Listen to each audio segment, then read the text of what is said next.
Bom, como é que eu tava falando, né?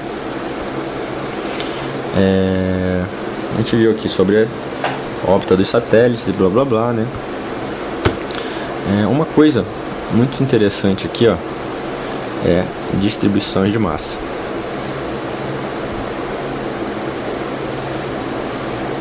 Distribuições de massa, ou seja, cascas esféricas. Então existem dois resultados super importantes, tá? Que a gente vai analisar aqui. Uma casca esférica é como se fosse um ovo, né? Uma casca de ovo, ou seja, é como se fosse uma esfera, uma bola, uma determinada espessura, né? Então ela tem... Pensa aqui tridimensional, se você pensar assim em 2D, você vai ver um anel só. Agora imagina se aqui fosse uma esfera, tá? Então, quando você tem partículas posicionadas em relação a uma casca esférica, você pode ter dois resultados. O primeiro resultado é quando a partícula está a uma certa distância fora, né, uma distância maior que o raio da casca esférica. Existe um cálculo, tá, todo complexo para isso aqui. Eu não vou fazer porque não é aqui o lugar para isso, e isso precisa de uma matemática mais avançada. Então vou só anotar aqui, ó. Quando você tem essa situação, tá? A primeira situação é massa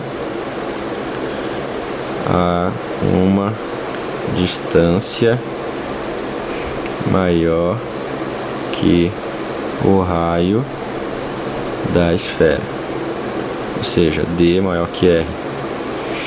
Então, considera-se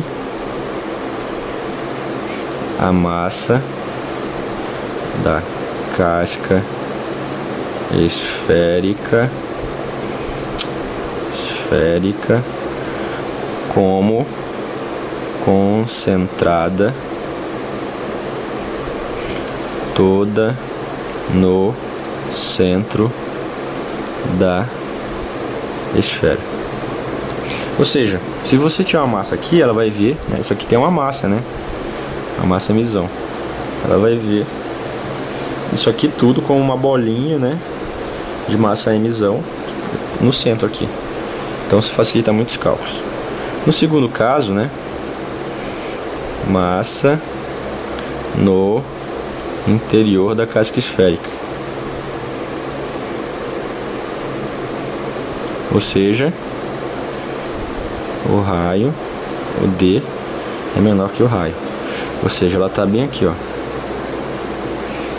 Nesse caso, a força gravitacional é nula, ou seja, não tem atração, ou seja, não vai sentir nada, ou seja, tudo que está para cima, para fora, não tem. Então imagina o seguinte exercício que você vai pensar agora. Aí você vai dar um pause aí e vai raciocinar. Nós temos aqui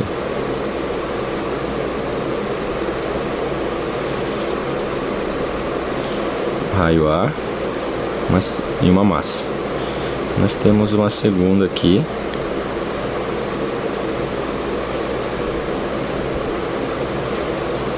uma ação com raio B. Eu quero um gráfico, faça aí um gráfico da força gravitacional, tá? Variando. E aqui tá a origem, tá? A distância de uma massa mx desde zero até um ponto distante aqui. Ok? Então vamos fazer esse gráfico aqui, ó. Força gravitacional. Para pontos aqui, ó, quando a distância for igual maior que B, né? A força aqui, ó, maior que B, a força gravitacional vai ser, ou seja, ele vai estar, né? Primeiro faz aí, dá um pause e depois você vê aqui o que eu vou fazer. Bom, considerando que você deu pause e resolveu honestamente isso aí, vamos analisar. Quando a massa está aqui, ela vê essa casca esférica como uma concentrada nesse centro, uma massa M. E ele vê também essa segunda aqui como uma massa Mzinho, né, concentrada aqui. Então ele vê Gm mais M D ao quadrado, né? Isso, D ao quadrado, Mx. Então vamos chamar isso aqui de F1, né? Então ele vê F1, que vai diminuindo com a distância, né? Vai diminuindo com a distância, vai aumentando a distância, vai diminuindo. Quando você tá aqui, ó, uma distância menor que B, você tá aqui dentro, né? Só que aí você vai perceber que o efeito dessa casca aqui já não tem mais influência, tá? Apenas dessa. Então você vê um F2 que é G M Mx D ao quadrado, né? Nesse ponto aqui, ó, F é F1, né? Aliás, bem aqui nesse ponto é B, né?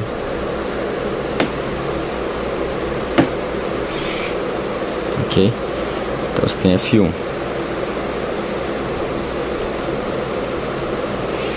Daí, entre A e B, você tem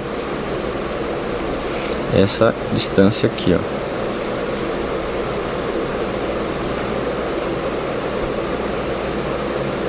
Acho que ela vai estar com uma distância menor, não sei o que compensa aqui, tá? Eu sei que vai ter um valor aqui, deixa eu ver, ela vai decaindo. Isso, ela vai estar aqui e vai decaindo. Isso, decaindo, aí ela pula pra cá. E quando essa distância for menor que ela, vai estar no interior dessa casca. Então, ela vai estar nula. Então, ela fica zero, vai para um cara aqui. E esse cara vai caindo aqui assim. Daí quando sair daqui vai ser a força de duas massas e cai. Eu acho que é isso. É, por aí. Mas no fundo o que eu queria que vocês entendessem é o seguinte, é como é que você analisa cada casca esférica, tá? Ok? É isso aí. É que eu não sei fazer esses gráficos aqui dessas duas funções. Não sei como é que vai ficar, mas é uma coisa assim, tá? Vai caindo com a distância, né? Então deve ser algo nesse sentido.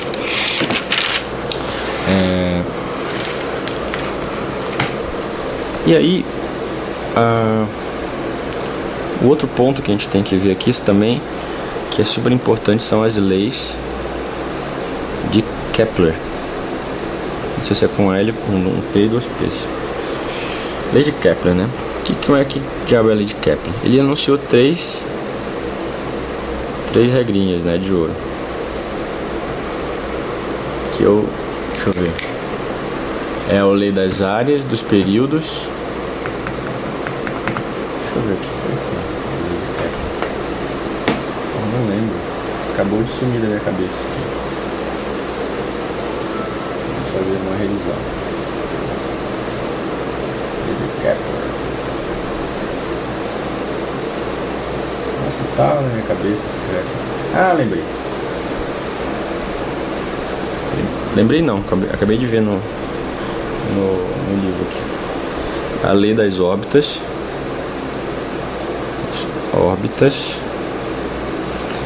Lei das áreas. E a lei dos períodos. O que é a lei das órbitas? Ele diz que os corpos em órbita, eles descrevem trajetórias elípticas, sendo que a atração entre os corpos se dá que o que está orbitando fica na elipse e o outro, no qual está sendo orbitado, fica em um dos focos da elipse. Tá? Para quem não sabe, a elipse é uma figura nesse sentido aqui. Qual que é a propriedade da elipse? Qualquer ponto da elipse, a distância entre os focos, a distância entre esse ponto e os focos é sempre constante. Ou seja, essa distância mais essa é sempre igual a essa distância aqui mais essa. Ou então, essa daqui para cá é sempre a mesma distância. Ok? Então essa é a elipse. Tá? Essa é a primeira regra. Então vamos analisar a elipse de uma forma um pouco mais matemática. Então aqui você tem o foco 1 e o foco 2, né? Esse aqui é o eixo maior, né? Esse aqui é o eixo menor, certo? Essa aqui é a distância focal, que a gente chama de C. Isso aqui é A, isso aqui é B. Então, na elipse tem uma relação aqui. Acho que... não sei como é que é essa relação. Vamos recorrer ao nosso amigo Tisiot aqui. Me deu o tamanho da cabeça. Mas só a gente vir aqui em cônicas 401. Eu nunca lembro essa equação das cônicas.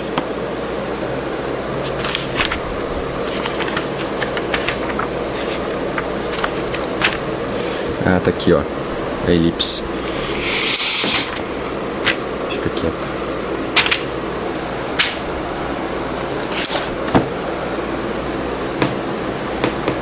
Olha. Tá fazendo sombra esse livro. Aqui, ó, o conjunto de todos os pontos de um plano, dos quais a soma da distância dos dois pontos fixos deste plano é constante e maior que F1 e F2. Então tá vendo aqui, ó, dessa distância para cá, essa distância daqui até aqui é sempre constante. Então aqui você tem na elipse, ó, tem dois eixos, né? Aqui o C chama de distância focal, aqui a distância é o semi-eixo menor e aqui, ó, é o semi-eixo maior. Então sempre a distância do semi-eixo maior mais o quadrado do semi-eixo menor mais a distância focal, né, ao quadrado. Tá? Então olha só, a distância F1, F2 é 2C, ó, C, A1, A2 é 2A. Então F1 pertence a A1 e A2 e F2 pertence a A1, A2. E B1, B2 é igual a 2B, é o dobro dessa distância.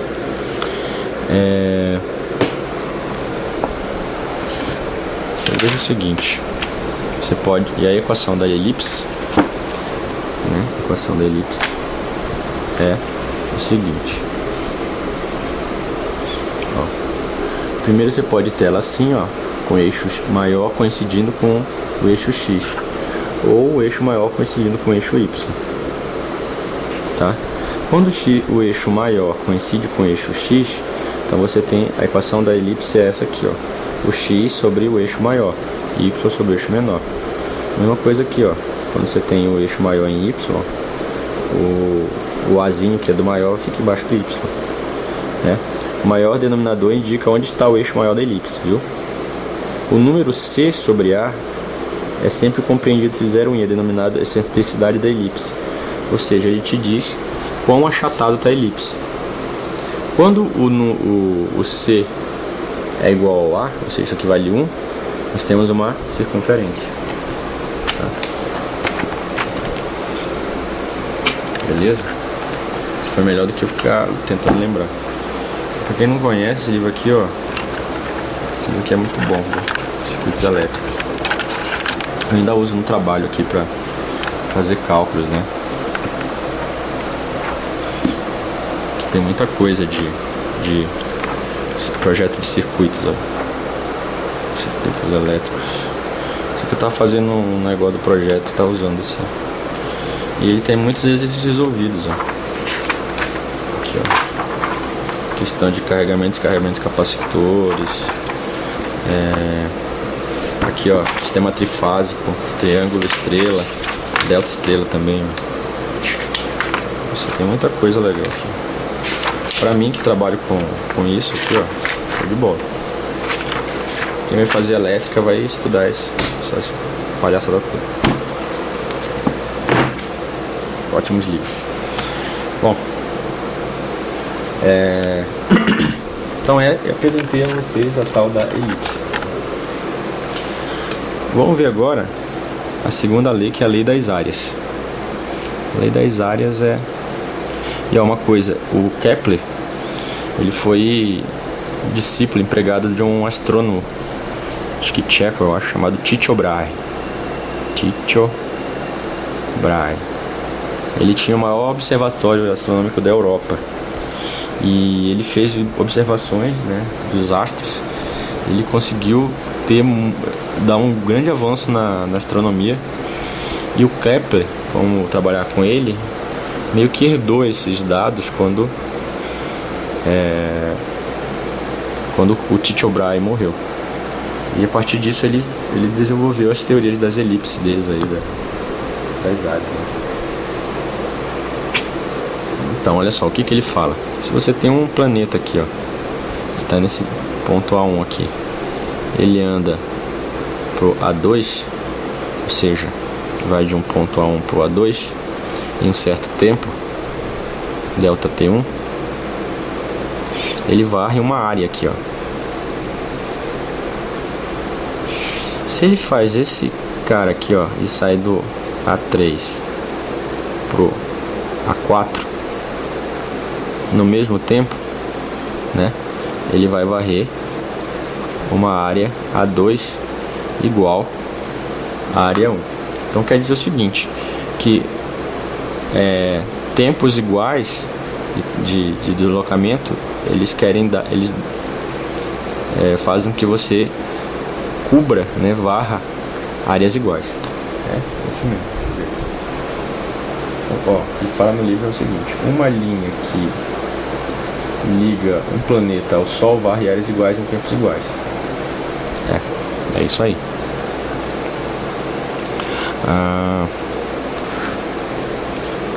Então você tem o seguinte, que é a área, tá? Que é o delta área.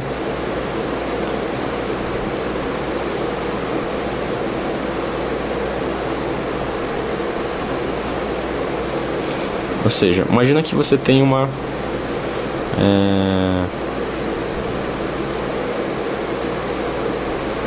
não, peraí. Essa aqui vai ficar meio complicado. Na verdade, acho que nem precisa demonstrar isso aqui. Vai ficar muito complexo. Eu vou entrar já umas derivadas aqui. Tá, mas então fica assim, ó.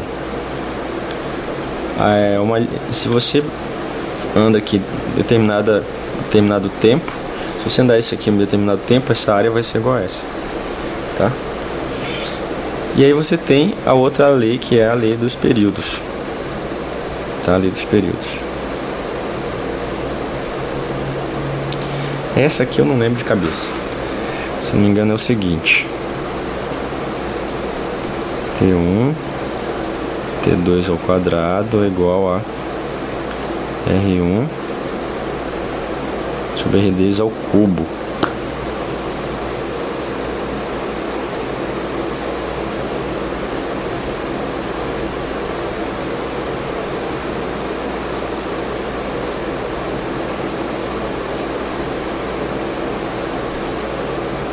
É o quadrado do período de qualquer planeta proporcional ao cubo do semi-eixo maior de sua órbita.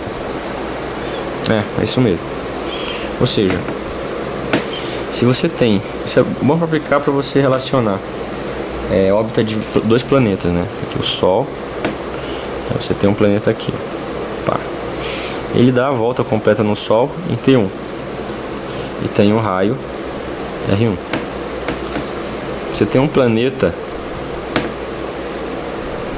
com raio R2. Você quer saber qual que é o tempo que ele leva para dar essa mesma volta. É só você relacionar, né, os dois planetas de acordo com a lei dos períodos. Ou seja, quer saber qual que é o raio do segundo planeta, precisa ter o período dos dois e o raio de um deles, tá? Isso se eles estiverem nessa seguinte situação: o Sol está aqui, esse aqui é um dos planetas, isso aqui é o outro planeta, tá? Então você tem que considerar eles sob a mesma estrela. Como é que você chega nessa relação? Aí é simples, tá? Ó, demonstração da lei de Kepler, tá? Supondo que para fazer uma aproximação, né, vamos utilizar a força centrípeta, né? A gente descobriu que V, D, G, M, Mzinho, D ao quadrado, certo? Aí faz, né? Então fica V, D, vou colocar 1 aqui. Então dá para cortar aqui, fica V1 ao quadrado, GM, D, D1.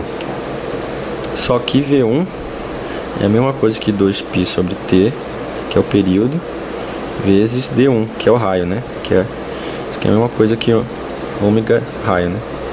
Então fica 4π T ao quadrado 1, né?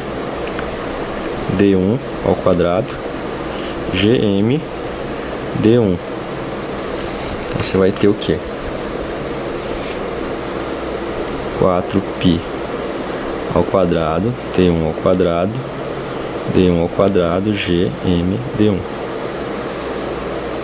Se você passar D1 aqui para cima, fica D1 ao cubo sobre T1 ao quadrado. E fica GM sobre 4π ao quadrado. Ok? Isso para um planeta. Se você pegar um segundo planeta, você também vai chegar a essa conclusão. Só que GMzão, né, não muda, nem 4π também vai mudar. Só que você pode igualar isso com esse, né? Você pode fazer D1 cubo, T1 ao quadrado, igual D2 ao cubo, T2 ao quadrado. Aí é só trazer colocar T tudo de um lado, D2, D1 ao cubo. Aí você chega à lei de Kepler. Bom, pessoal, é isso aí, essa é a parte de teoria. Eu vou na sequência fazer vídeo de exercícios, tá? Então vai ter bastante exercício pra gente exercitar, obviamente, né, essas teorias. Um grande abraço.